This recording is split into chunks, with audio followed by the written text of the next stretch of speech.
I watched him lie under oath. And the scariest part was how calm he looked while doing it. Not the loud kind of lie, not the messy kind, the polished kind, delivered with a steady voice and a hand on the Bible, like it was just another prop. My ex-husband, Daniel Rowe, sat in the witness chair with his shoulders squared and his suit pressed sharp enough to cut. He stared at the judge like the truth had always belonged to him. He didn't look at me. He didn't have to, because he believed the room would do what it always did. Tilt. Tilt toward the confident man, towards the clean story, toward the voice that never trembled. Courtroom 3CC was bright that morning, sunlight slipping through tall windows and turning dust into glitter. Strangers filled the benches, waiting for their own names, their own wreckage. The bailiff's shoes squeaked on tile. Someone behind me whispered a prayer in Spanish. I kept my hands folded in my lap. I kept my face still. Because Daniel had always treated my reaction like a prize. The judge, Honorable Marlene Hargrove, adjusted her glasses and glanced down at the file. Mr. Rowe, she said, you're still under oath. Do you understand that? Yes, Your Honor, Daniel answered, smooth as glass. His attorney, Clayton Pierce, stood with the easy confidence of a man who thought this would be quick. Mr. Rowe, he began, during the marriage, did you and Mrs. Mercer purchase the home at 2147 West Ashwood Drive? We did, Daniel said. Together. And after separation, Clayton continued, did you and Ms. Mercer have an agreement about who would pay the mortgage? Daniel's mouth softened into something that looked like kindness. She said she'd handle it, he told the room. She wanted to stay in the house with our daughter, and I didn't want to disrupt that. A murmur drifted through the benches, because that version sounded noble. Clayton leaned in. Did you contribute to the mortgage after separation? No, Daniel said. Julia told me to focus on rebuilding. He said my name like we were still on the same team, like I'd written him permission to abandon us. I looked down at the wood grain of the table and let the anger burn quiet inside my ribs, because the legal and financial anchor of everything that followed had happened months earlier in under a minute, with a phone call I almost ignored. It was a Tuesday in late spring. I was sitting in the pickup line at Addison School when my cell rang. Unknown number. I should have let it go to voicemail, but I answered. Ms. Mercer? A woman asked. Professional, crisp. This is Lila Grant, with Sunridge Credit Union. I'm calling regarding the home equity line of credit on your property. I blinked. I don't have a home equity line. A pause. The kind that changes the air in your lungs. Our records show you opened a HELOC in February, she said, in the amount of $120,000. The account is 30 days delinquent. My throat went tight. That's impossible. We've mailed notices to the address on file, she continued. What address? I asked. She read it out. It was Daniel's apartment.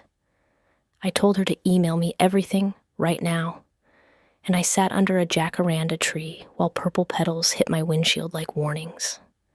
When the PDF arrived, it had my name typed neatly at the top, and a signature that looked like mine if you glanced fast.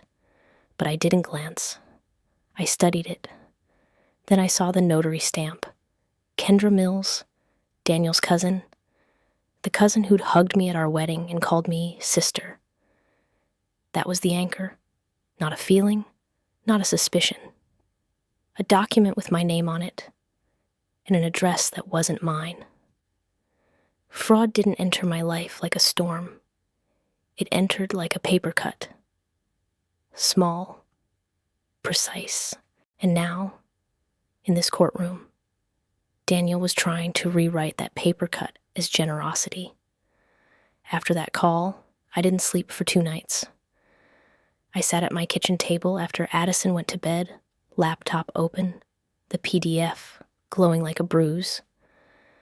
I zoomed in on the signature until the pixels broke apart. I printed the pages and laid them flat like evidence on a crime show, only it wasn't entertainment. It was my life. At 1:07 a.m., I found the mailing address field again and again, as if staring at it could make it change. Daniel's apartment, his unit number, his zip code. At 1:30, I searched HELOC fraud, what to do, and the internet threw advice at me like confetti. File a police report, place a fraud alert, contact the lender, consult an attorney, notify the credit bureaus. By 2:10, my hands were shaking too hard to type. I called Renee Castillo the next morning because a coworker had once whispered her name to me after her own divorce, like you whisper the name of a doctor when something is wrong inside you.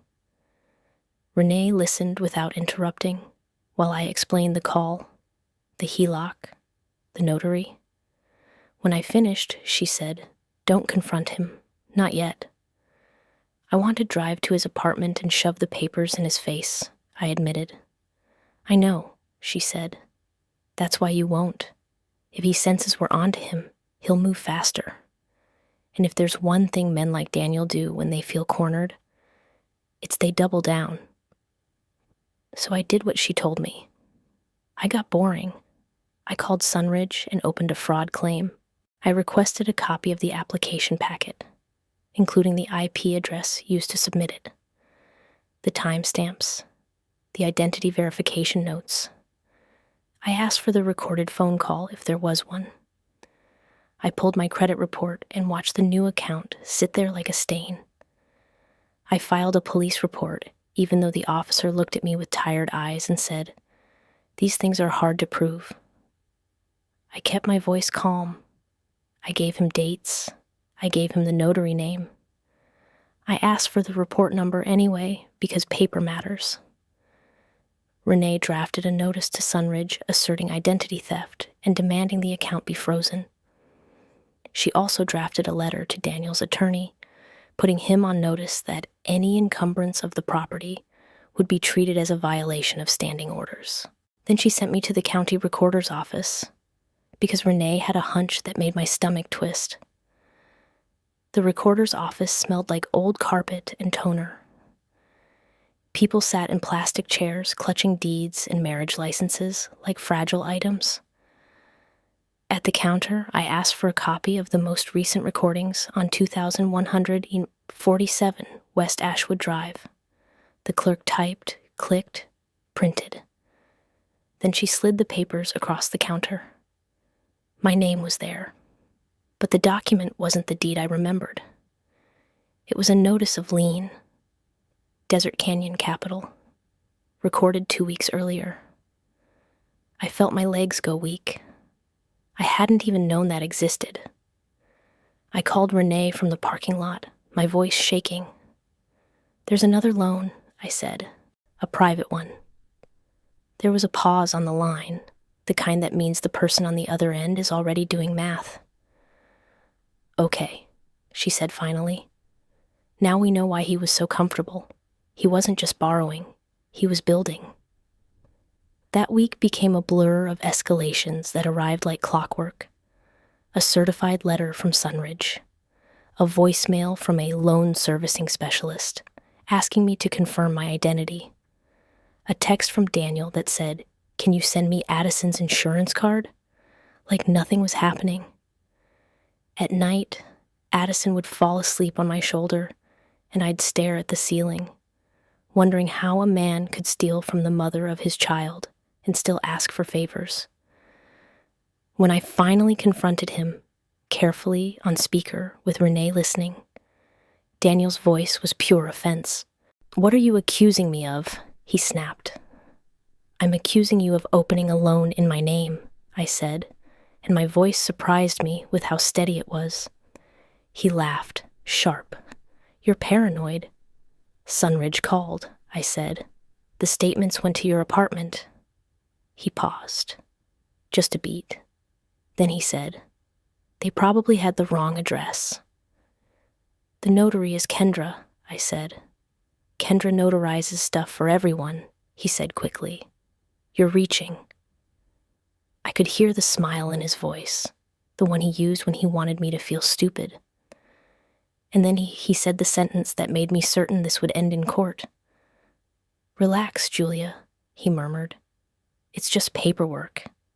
Just paperwork. As if paperwork hadn't built the life we were now fighting over, Renee filed an emergency motion the next day. We asked the court to order him to disclose any liens, any loans, any transfers, any entity interests related to the property. His response was simple. He denied everything. Clayton finished his questions and sat back like the job was done. Judge Hargrove turned to Renee Castillo, my attorney, who rose slowly, calm as a surgeon. Good morning, Mr. Rowe, Renee said. Good morning, Daniel replied, smiling like he'd practiced warmth. Renee took a few steps, not rushing. You testified Miss Mercer insisted on paying the mortgage, correct? Yes. And you testified you didn't contribute? Yes.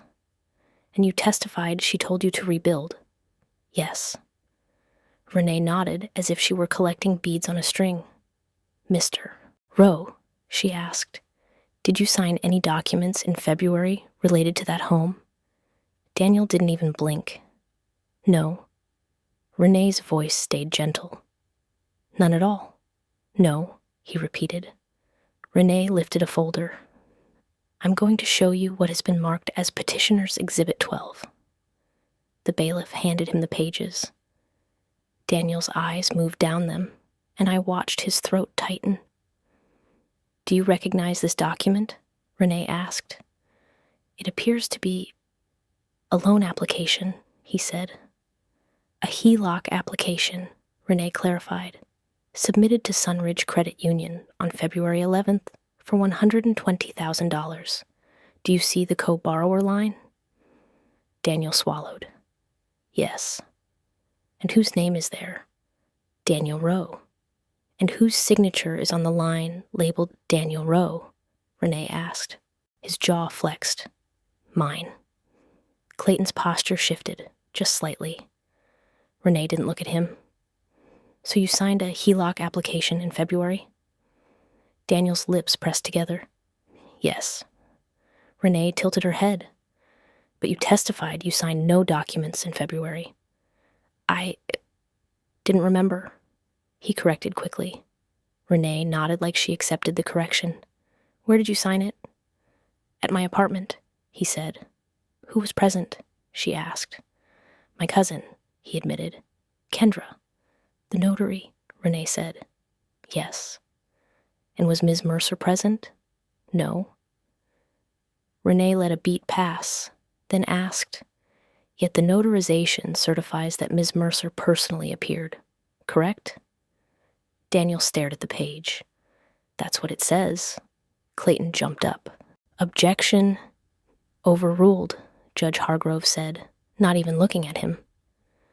Renee continued in the same soft voice. Mr. Rowe, did you tell Mrs. Mercer about this HELOC? No, he said, quieter now. Did you tell her the statements were mailed to your apartment? No. Did you receive money from the HELOC? Renee asked. Daniel's eyes flickered. I don't know. Renee lifted another page. A cashier's check from Sunridge, she said. $8,000. Payable to Rowe Consulting LLC. Memo. HELOC draw. Do you own Rowe Consulting LLC? Yes, he said, and his voice sounded smaller than his suit. Did you deposit this? Renee asked. Yes. Did you disclose it? She asked. No. The courtroom didn't murmur this time. It listened. Daniel shifted in the witness chair, trying to settle back into confidence, but the questions kept pulling him forward. Renee's tone never sharpened. That was what made it brutal. Mr. Rowe, she said, You testified Mrs. Mercer insisted on paying the mortgage. Are you aware she made 12 consecutive payments from her own account after separation? Yes, he muttered. And while she paid, Renee said, you drew money from the home and sent it to your business, correct? Daniel's face reddened. I thought it was money we were entitled to. We, Renee repeated. Yes, he said, and the words sounded like theft. Then Daniel tried what he always tried when the story turned against him. He tried to paint me as unreliable. She loses mail, he said with a faint laugh. She forgets things. She's stressed. Under oath. He said it like a husband joke. Judge Hargrove's eyes narrowed, but Renee didn't react. She just turned a page. Mr. Rowe, she asked, do you recall traveling to Denver in February? Daniel hesitated. I travel for work. Do you recall being in Denver on February 11th? Renee asked. I don't remember, he snapped. Renee nodded. Petitioner's Exhibit 15, she said, and held up flight records. These show you boarded a flight to Denver on February 9th and returned February 12th. Do you dispute that? Daniel's mouth opened, then closed. No, he said. Renee's voice stayed soft. So how did you sign a document at your apartment on February 11th, if you were in Denver? The air changed. Daniel licked his lips. I might have signed it earlier. Renee leaned in just a fraction. The notary acknowledgement is dated February 11th, she said, and certifies you personally appeared before Notary Kendra Mills that day. Are you saying your cousin wrote the wrong date on a notarization for a 6-figure loan? Daniel's fingers gripped the witness box. Maybe she did. Judge Hargrove leaned forward. Mr. Rowe, she said, you are under oath. Choose your answers carefully. Daniel's confidence cracked into something frantic. I didn't think. Renee didn't interrupt him. She let him spill just enough to show the panic. Then she changed the subject, and that shift felt like stepping onto thinner ice. Mr. Rowe, she said, I'm going to show you another document. Please turn to page 4. The bailiff handed him a thicker packet. Daniel's face tightened as he read the title. Quitclaim deed. Renee asked, Do you see that document? Yes, he whispered. And whose names appear on it? Renee asked. Julia Mercer and Daniel Rowe. And what does it purport to do? Renee asked, voice gentle. Daniel's throat bobbed. Transfer her interest to me. A sound moved through the benches, someone inhaling too sharply. I felt my stomach drop because I had never signed that deed. I had never even seen it until that moment. Renee asked, Did Miss Mercer sign a quitclaim deed transferring her ownership to you? Daniel shook his head fast. No, that's not real. Renee nodded as if she expected denial. It's recorded with the county, she said. Notarized by Kendra Mills. Recorded April 6th. Are you saying it's forged? Clayton shot to his feet. Objection. Overruled, Judge Hargrove said, and her voice had ice in it now. Answer. Daniel's voice cracked. I don't know anything about that deed.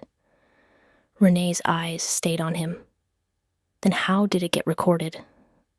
I don't know. Judge Hargrove's gaze sharpened. Perjury is a crime, Mr. Rowe, she reminded him. Fraud on the court is serious. Daniel tried to smile, still, as if charm could patch cracks. Your Honor, he said. Julia is confused. She's emotional. Renee's voice cut in, soft but final. Stop. She turned to the judge. May I approach with the forensic report?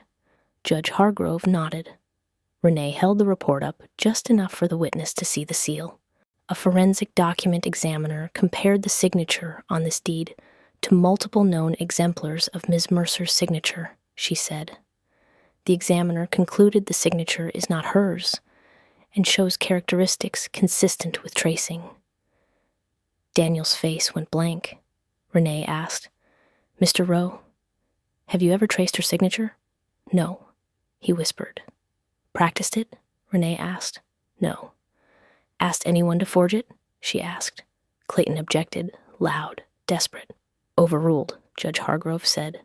"Answer." Daniel's hands trembled. "No." Renee nodded as if she were done, but she wasn't, because the twist wasn't just the forged deed. The twist, the one Daniel built thinking no one would look, lived in the money trail behind it. Renee opened a new folder, thicker, tabbed. "Mr. Rowe," she said, "do you recognize the entity Ashwood Holdings, LLC?" Daniel blinked. "What?" "Ashwood Holdings, LLC," Renee repeated. "Formed March 14th. Manager, Daniel Rowe. Registered address, Kendra Mills. Purpose, hold title to 2147 West Ashwood Drive." Clayton's face drained. Daniel's lips parted. "That's not answer," Judge Hargrove said. Daniel swallowed. "Yes, I've heard of it." Renee nodded. "After the quitclaims deed was recorded," she said, "Ashwood Holdings, LLC, executed a deed of trust securing a private loan, $200,000. Lender, Desert Canyon Capital." Daniel shook his head, fast. "I don't know what you're talking about." Renee slid a promissory note forward. "Your signature is here," she said, "and the disbursement went to Rowe Consulting, LLC." Daniel's shoulders sagged, like gravity finally remembered him. And that was the big reveal, the real plan. He hadn't just borrowed against the house. He tried to move the house, on paper, into an LLC, then stack debt on it, then pull the cash out through his business, while I kept paying the mortgage because our daughter needed stability. All of it wrapped in the same sentence he'd said in court. She insisted. Renee asked, "Mr. Rowe, did you use funds from the HELOC and the private loan to lease a Range Rover and take a vacation to Cabo?" Daniel's eyes flashed. "Objection. You're not counsel." Judge Hargrove snapped, eyes hard. "Answer." Daniel's voice broke. "Yes." A quiet, stunned silence settled over the room. Judge Hargrove looked down at the file, then up at Daniel, and I could see the moment her patience ended. "Mr. Rowe," she said, "you have admitted receiving undisclosed proceeds secured by the marital home. You have provided contradictory testimony regarding your whereabouts. You have denied knowledge of recorded instruments that appear to benefit you. This court will not ignore credible evidence of fraud and perjury." Daniel's head lifted, eyes wide. "This matter," Judge Hargrove continued, "is referred to the county attorney for review." After Judge Hargrove said referred, the hallway outside the courtroom felt like a tunnel. People moved around us, talking, laughing, living ordinary lives while mine was still vibrating from the word perjury. Daniel followed at a distance, phone already in his hand, and I could see him doing what he always did when consequences appeared, making calls, looking for someone else to handle it. Renee kept walking. "Don't engage," she murmured. "Let him hang himself in writing." We filed the emergency injunction that afternoon, and the judge signed it before sunset. It ordered Daniel not to transfer, encumber, or interfere with the property, not to contact lenders, not to change locks, not to come within a certain distance of my residence without written consent. For the first time in months, a piece of paper was on my side. But Daniel treated court orders the way he treated vows. Flexible. 2 days later, I came home to a bright orange notice taped to my door. A notice to vacate, printed on cheap paper, with Daniel's name at the bottom. It wasn't valid. Renee had warned me he might try it anyway. Still, my hands shook as I peeled it off the door, because Addison was behind me, watching. "What is that?" she asked. "Nothing," I lied, and hated myself for it. Renee told me to photograph it, save it, put it in the file. That became my life, turning fear into folders. Then came the next escalation. A deputy sheriff knocked on my door one afternoon while I was making mac and cheese. Addison's cartoon was still playing in the living room. "Ma'am," he said kindly, "we received a request for a civil standby. Your ex-husband claims there's a dispute about access to the residence." I felt the room tilt, just for a second, the way Daniel always wanted it to. But then I remembered Renee's voice. Paper. I handed the deputy the injunction. He read it, his expression shifting from neutral to wary. "This says he's restrained from interfering," he said. "Yes," I answered, and my voice did not break. The deputy nodded, folded the paper back carefully, and said, "Then he shouldn't be contacting us. If he shows up, call." After he left, I locked the door and slid down the wall, breathing like I'd run a mile. Addison padded in, holding her stuffed rabbit. "Mom," she whispered, "are we moving?" I pulled her onto my lap and pressed my cheek to her hair. "No," I said. "We're staying right here." I wasn't promising comfort. I was promising war. Renee's next move was to attack the knot at its tightest point, the county recorder. She filed a sworn affidavit of forgery against the quitclaim deed, attaching the forensic examiner's preliminary findings. The recorder's office flagged the deed as disputed, which meant anyone trying to sell or refinance would see a warning. Daniel couldn't hide in paperwork anymore. Sunridge's fraud unit sent an investigator to interview me. He was polite, methodical, almost bored, as if he'd heard 1,000 versions of betrayal. He asked, "Did you ever authorize Mr. Rowe to sign for you?" "No." "Did you ever give him power of attorney?" "No." "Did you ever appear before notary mills?" "No." He nodded, wrote, asked again, because banks are built on repetition. Then he slid a photo across the table, grainy security footage stills from a branch lobby. A man stood at the counter with a cap pulled low. "Is this him?" the investigator asked. I stared at the shape of the shoulders, the tilt of the head. "Yes," I whispered. "That's him." Daniel at a bank counter, moving my life like a transaction. Renee subpoenaed Sunridge for the full surveillance and the ID presented. The bank produced a copy of my driver's license. Not mine, a copy. My face, my name. But the address. Daniel's apartment again. The more we pulled, the more the string kept coming. Meanwhile, Desert Canyon Capital, the private lender, wasn't interested in feelings or fairness. They were interested in collateral. Their attorney called Renee and said, "We want clarity. Either the title is clean or we accelerate." Renee spoke to them the way you speak to a predator when you're holding a torch. Calm, specific, not afraid. She explained the fraud affidavit, the injunction, the forensic findings, the pending referral. Desert Canyon's attorney paused and finally said, "If we're dealing with a fraudulent deed, we may have claims against the notary and the borrower, but we still want our money." "I understand," Renee replied. "So do we." That was the awful truth of it. Even when you're the victim, the bills still show up. Renee filed a civil action to quiet title and expunge the fraudulent instruments. She also filed for temporary orders in family court regarding custody because Daniel had begun using Addison as a lever. He started showing up late to exchanges, acting confused, asking Addison loud questions like, Does Mommy tell you bad things about me? Until Addison would look at me with wide, worried eyes. One night, she asked, did Dad do something wrong? I swallowed hard and said, Dad made some choices that aren't okay. Adults handle it. Your job is to be a kid.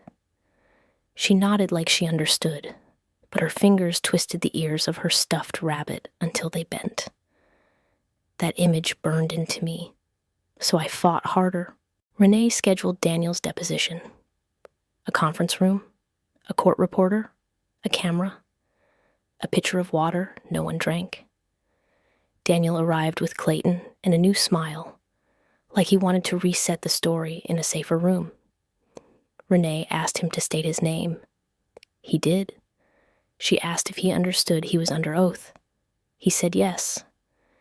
Then she asked again about the HELOC, about the notary, about the quitclaim deed, about Ashwood Holdings, LLC. Daniel tried the same tactics: confusion, denial, blaming me. But depositions don't have an audience to charm. They have transcripts, and transcripts are merciless. When Renee asked him where he was on February 11th, he said, at my apartment. Renee slid the flight records across the table. Daniel's face tightened, and he muttered, I don't remember. Renee asked, so you don't remember being on a plane, but you remember Julia insisted on paying the mortgage? Clayton objected. The court reporter typed anyway. Renee ended the deposition with a simple request. Produce all documents related to any entity holding or claiming interest in the home, including bank statements, operating agreements, and communications with notary Kendra Mills. Clayton promised compliance. They complied with almost nothing, so Renee subpoenaed Kendra. That was the day Daniel truly panicked. He called me from an unknown number, voice low, furious. You're going after my family now? I kept my voice flat. I'm going after the truth. She's going to lose her license, he snapped. She should have thought about that, I said. He exhaled hard, like he couldn't believe I'd stopped being soft. That house isn't worth this, he said. It's not just the house, I replied. It's the lesson you tried to teach my daughter, that you can cheat and still be called a good man. There was silence on the line. Then he hung up. Kendra's deposition was a slow detonation. She walked in wearing a cardigan and a defensive smile, eyes watery, a woman who wanted to be seen as helpful, not criminal. Renee asked her about the notary log. Kendra said she couldn't find it. Renee asked if she maintained a journal as required. Kendra said, I usually do. Renee asked if she ever notarized without a personal appearance. Kendra said, sometimes people do remote signings. Renee cut in gently.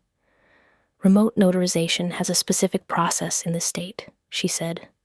Did you follow it? Kendra's mouth opened, then closed. No, she whispered. Renee asked if Daniel ever asked her to backdate an acknowledgement.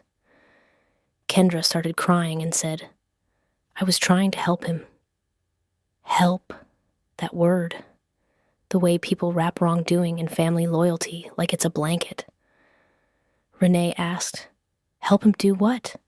Kendra's shoulders shook. He said Julia was going to take everything.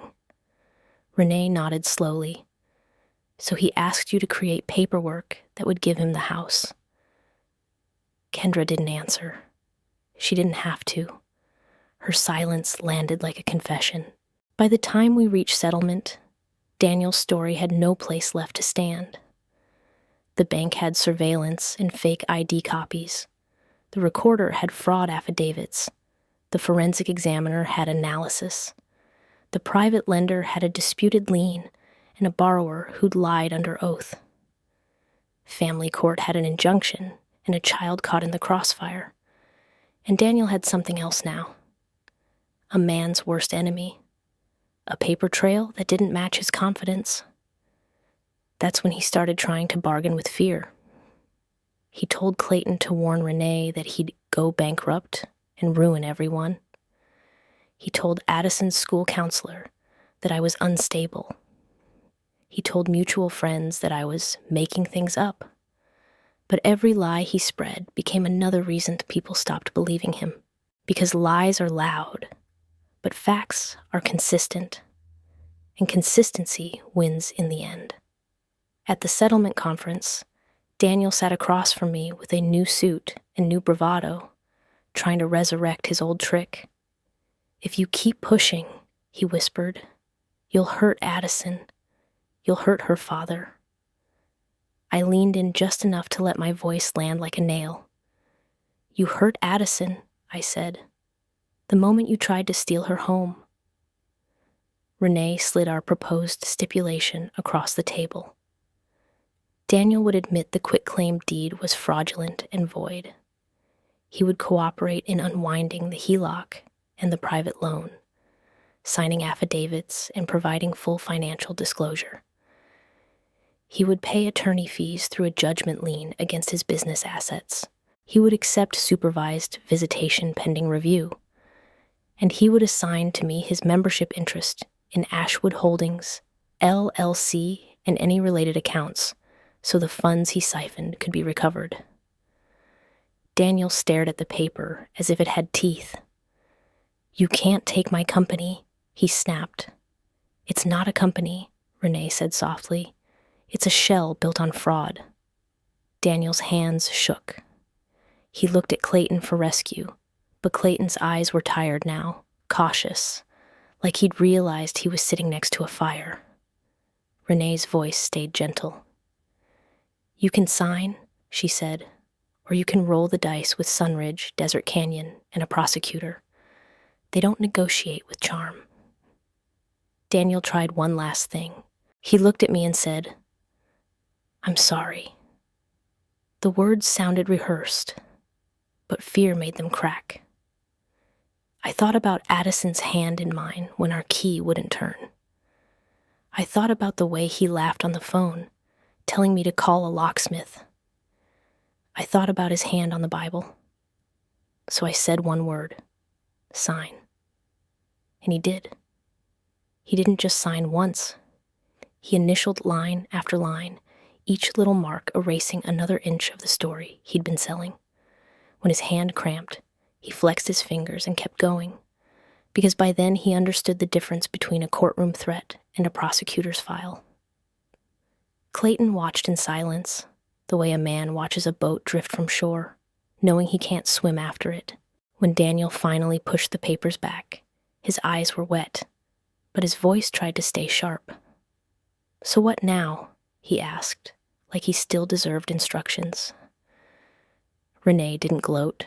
She simply said, "Now we clean it up." And we did. We sent the stipulation to Sunridge, to Desert Canyon, to the recorder, to the evaluator. We scheduled releases, payoff letters, corrective deeds. We built a timeline so tight it could hold weight in any court. That was my reversal, watching the chaos he created get boxed into numbered exhibits, stamped, filed, and turned against him until the only thing he had left was silence. On the drive home, I realized something else. I wasn't begging to be believed anymore. I was proving it. Every signature, every receipt, every date was a brick. By the time Daniel noticed the wall, there was no door left for him to slip through quietly. That pen-scraping paper was the start of the power reversal, because once he admitted the fraud, the law could move quickly. Sunridge agreed to unwind the HELOC as fraud and froze reporting while the investigation ran. Desert Canyon negotiated a reduced payoff rather than chase a disputed title, and the assigned LLC interest let Renee seize the remaining funds Daniel had siphoned. Money that paid for Cabo, money that fed his image. Family court formalized the injunction, restored my interest on title, and ordered fees. Custody shifted, because integrity isn't a character trait in court, it's a safety issue. Then the criminal case landed. Forgery, fraudulent recording, perjury. Not dramatic TV charges, the unglamorous ones that end careers and reputations quietly. On the day of arraignment, Daniel stood in a different courtroom. No smile left, no tilt left to borrow. He glanced at me once, eyes hollow. And I didn't feel triumph. I felt relief. Because the system, slow, imperfect, human, was finally doing what it was supposed to do. Weeks later, a certified copy of the corrected deed was recorded, clean and final, and I picked it up from the recorder's office with my name printed in black ink, like an anchor in my own life. That night, Addison ran into my arms at my sister's house, her hair wild from play, her voice small. "Are we okay, Mom?" she asked. I crouched and brushed her hair back. "We're okay," I said. "We're safe." Later in my kitchen, I looked at the front door and turned the key just to hear it. The click, the simple sound of control returning. I thought about Daniel's lies under oath, how smooth they sounded, how effortless. And I understood something that changed me. When someone lies under oath, they're not just lying to a judge, they're betting you won't fight back with facts. They're betting confidence will drown evidence. But paper doesn't forget. Dates don't care about charm. Flight logs don't care about speeches. And a forged signature, no matter how neat, is still a crack that light can get through. I watched him lie under oath, and then I watched the record rise up like a wall he couldn't talk his way through. In the end, the house stayed mine. My voice did too. And that was the part he never saw coming. That the woman he tried to frame as confused would become the clearest person in the room.